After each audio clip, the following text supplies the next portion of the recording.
that literally told me that, man, I could have been myself this whole time, like from the get-go. I could have just been honest and I could have just been transparent, and it goes both ways.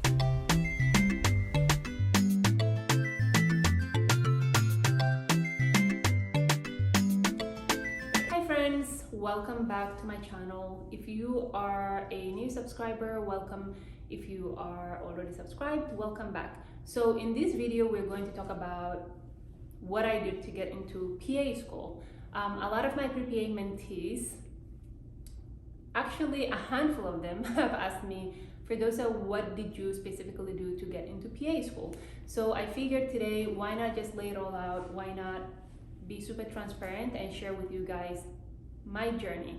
I think when I say this, a lot of PA students can also resonate with this story.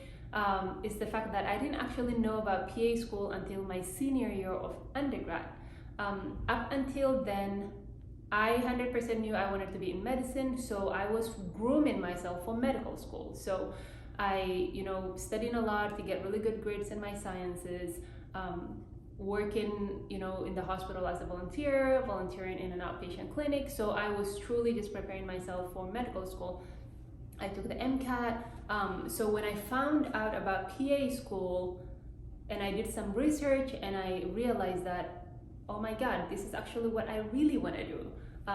It has everything that I love about medicine, minus everything I don't like about medicine.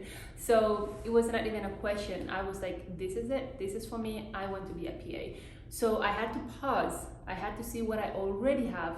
Remember, I'm a senior. I will be graduating that year. So I had to, stop for a second and look at my degree, look at all the classes that I have, do research on schools and pick, the schools that I wanted to apply to for PA school, and then see what they required versus what I already had.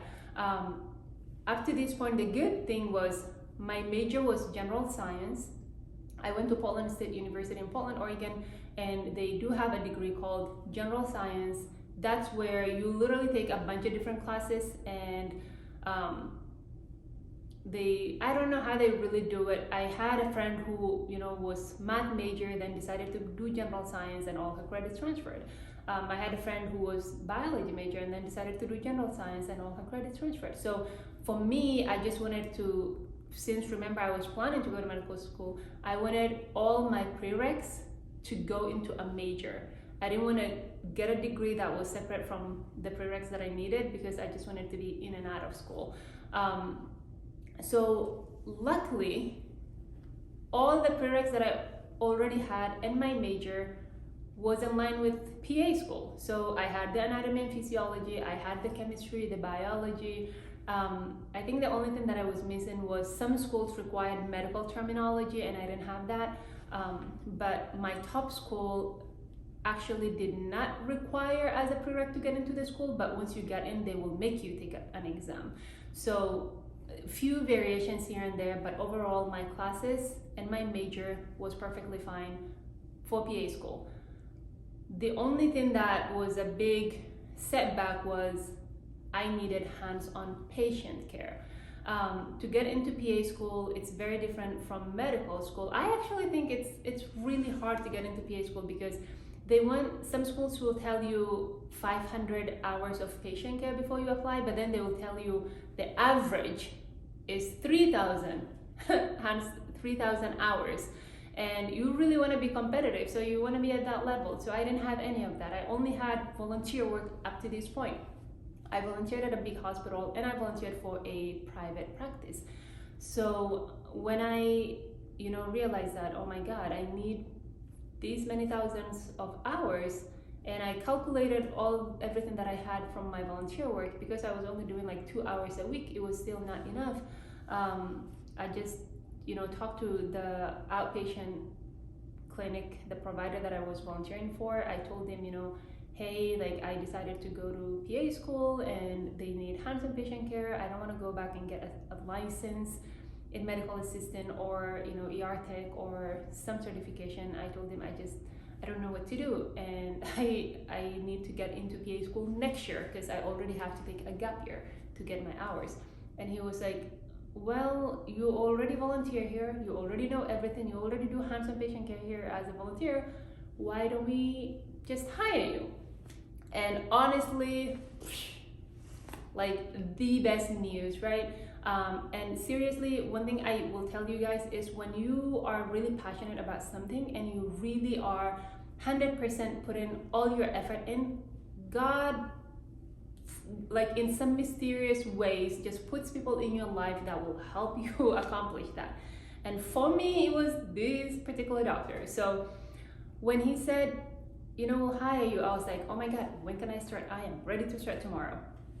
The good thing is, as a volunteer, when I was volunteering, I always did more than I was required to do.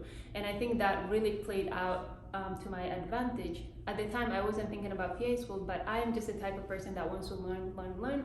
So I used to help out the medical assistants, like I'll room patients, I'll take vitals, I'll draw medications, I'll assist him when he's doing in-office procedures. So I already knew a lot. So it was easy for him to hire me, especially because he knew I had the skills. He knew I knew everybody in the office already. They didn't have to train me, and he knew my work ethics. Like I was doing all of that as a volunteer. So he figured if I hire her, I don't worry about her slacking or anything. So that's how I got my hands on patient care. That being said, a lot of people, have a medical assistant degree, which is awesome. Some have ER tech certifications and phlebotomy and what is the word I'm looking for? The people on the ambulance. Like so many different certifications that you can get. CNA. Some people are nurses and amazing, right? Like being a nurse and going into PA school, like you already know so much. So for me, that was my journey. This is why, when I tell people, I'm like, I will lay down everything I did, but you can't replicate somebody else's story. You can just, take the steps and form your own journey. But at least now you know where you're volunteering. You can always certainly put in more effort, learn more, ask the person if they're hiring, and you could get your hours that way. So that's how I got mine. So that year that I took the gap year that I was working to get my hands on patient care, I also needed to edit my personal statement. Remember, I was getting ready for med school, so my personal statement was geared towards med school. So my story was still different. I just had to talk about why I went to the PA route. And I feel like that really helped that I had that letter, because that personal statement ready already, because I could talk about how I talked about how, I always groomed myself for medicine. I didn't know about PA, so I was preparing for med school. I shadowed a lot of doctors. I worked with doctors. And once I, learned about PA and decided I wanted to go to PA school, I did the research and I shadowed like multiple PAs, see what their day was like, learn about them, ask them about the profession. It showed them that, oh yeah, this person actually has worked with doctors and has shadowed PAs and has truly like this person really knows that they do want to go to PA school. So I feel like that kind of helped me. And by the time I applied, I had a full-time job. Like that whole year I worked, so I did have the paid hours.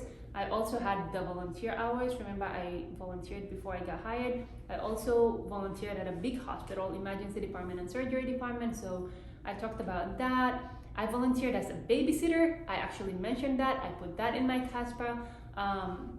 My other jobs that I did as a mentor for 5th graders, working at Target, like I didn't skip anything. I threw everything in there because this shows them that you're a very well-rounded person, that you can work in any environment regardless of whether it's medicine or non-medicine. It shows them your work ethics. It shows them you are persistent and you jump in anywhere. So for me, when I was doing my CASPA, which is the central application system, I put in every job that I had the past 5 years.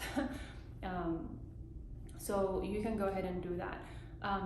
So the other thing that I did was my letters of recommendation. So schools require 3 to 5 letters.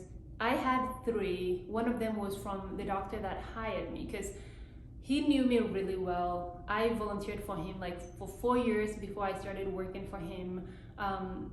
He saw me as, you know, freshman in college to senior, to me changing my major, to everything I did. So I knew he will write a very strong letter for me. So sometimes I think back and I'm like, his letter was probably the one that got me in.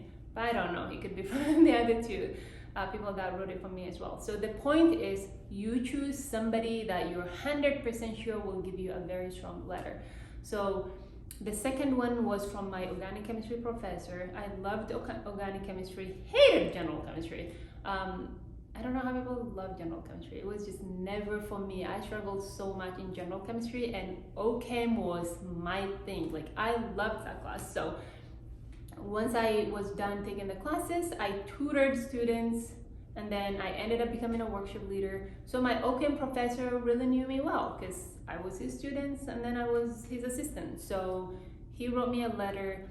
And then my third letter was, I was part of a student group in my school, and I served as a leader in that group, as a tutor, as an, you know, employed for different things. And the program director was really, you know, somebody that kind of mentored me and helped me a lot through undergrad. So she knew me pretty well, and she wrote me the third letter. And then when you are applying, you apply through CASPA, which I've mentioned it multiple times so far. I think it's the central application system. That's where you put in your transcript, you put in your letters of recommendations. The people that write you actually send it there. And then what else? Your personal statement, everything, you put it in that program, software, whatever, and they send it to the schools of your choosing. So once I did that and I had all of that in CASPA, you just sit and wait for schools to review and call you for an interview or send you a supplemental application.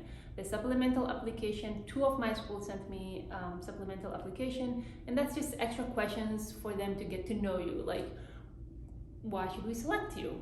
Or what makes you different from the other people that are applying? Or like they will send you a scenario and they want you to respond on that. So those questions, I really took them seriously and I answered to best of my ability. I always had a list for people edit everything I wrote. A student that's from my class or like my undergrad classmates, a friend, I will have a medical student read it, and then I'll have a high schooler read it, and then I'll have a non-medical person read it, just so that everybody understood what I was talking about. Because some of the people on the admission panel or the admission people, the interviewers, some of them are not from medical background. So you want to make sure your letter or whatever you're trying to say can be understood by somebody that's from medical background and somebody that's not from medical background. So that's what I did, like answered the supplemental questions, and then I waited for the interview. I applied to 4 schools and luckily I got interviewed at all 4 schools. The first school that I interviewed at, the whole interview was like 20 minutes. 2 people interviewed me. I was super confident. I was like 100% sure I got in. I ended up getting waitlisted. I actually was on the wait list, but like for the wait list, it's like I was like number 63 on the wait list, and the class is like 40 people. I'm like, that doesn't even make any sense. It's like they already had the wait list, and now it was like back up to the wait list they want to go in. It's fine. It's okay. I interviewed at my second school, which I got waitlisted again. I was like, okay, this is crazy. Am I just gonna keep getting waitlisted everywhere? So I went abroad after that. I didn't even wait for the next 2 schools to get back to me. I was like, you know what? I'm just gonna go abroad, take a vacation from all of this, and I will apply next year again. Literally 1 week into my vacation, I get an interview at my top school, which I was like, they're probably not even gonna look at my application, because if the 2 schools that were not even my top schools put me on a wait list, I was like, But nonetheless, I flew back, changed my ticket, paid extra money, flew back. I was so jet lagged and so exhausted. But I interviewed and I was myself. I was just tired of following the scripts that were online. This is how you should respond. This is how you say. This is how. I was like, I'm not doing that. I'm so tired. I did that twice and I got waitlisted both times. So I'm just going to be 100% myself this time. And that's what I did. I was like very honest, very true to myself. I was not going to BS anything. And I ended up getting a letter of acceptance within a week. Oh my God, I was like, whoa, this is crazy. Like the one time I didn't have to follow a script, I get an acceptance letter. I cried. I was like, oh my God, I'm gonna be a PA. It's crazy. So my fourth interview, I didn't even try. I was like, I'm already in a school. If they don't take me, it's fine, it's whatever. I get the interview, but I still ended up going to the interview because I was like, you never know with these things. So I went to the interview, but this time the table switched because I knew I was already in a program. I was like, I'm gonna interview them because why should I go to your school? Literally, that's what I did. I got interviewed, like, why do you want to be in our school? Why do you think you will succeed as a PA? And when they asked me the general questions, I was like, okay, I have questions for you. Like, what does your school offer me? What is the scholarships like? Like, what type of supports do I have? Like, why should I attend this school as opposed to the other schools? The whole dynamics shifted, and you guys, I get an acceptance letter the next day. I was accepted to that program. I was like, whoa, like my confidence was just like over the roof because I was in another program already. That literally told me that, man, I could have been myself this whole time. Like, from the get-go. I could have just been honest and I could have just been transparent, and you know, it goes both ways. They're interviewing me, but I'm interviewing them too, because guess who's spending so much money to go to that school? Me. But I wasn't thinking about that at the beginning. I just wanted to be in a PA school. I was so desperate. But then I ended up going with the first school that accepted me because it was one of the only few schools that offered both Masters of Science in Physician Assistant Studies as well as Masters of Public Health. So I actually do have 2 masters, MPH and PA. So that was my journey up into getting into PA school. Now, what happens after PA school? That is going to be another video. So until then, hang in there, stay tuned for the next videos. Thank you again for taking the time to listen to the video. If you liked what you heard, if you're, as excited as I am to produce these videos, if you're as excited to hear them, if you think you will benefit from it, if you think your friends, your families, your neighbors, anybody that you know will benefit from this, go ahead and share, like, subscribe, and if you have any question, post it in the comment section and I will get back to you. Thank you. Bye.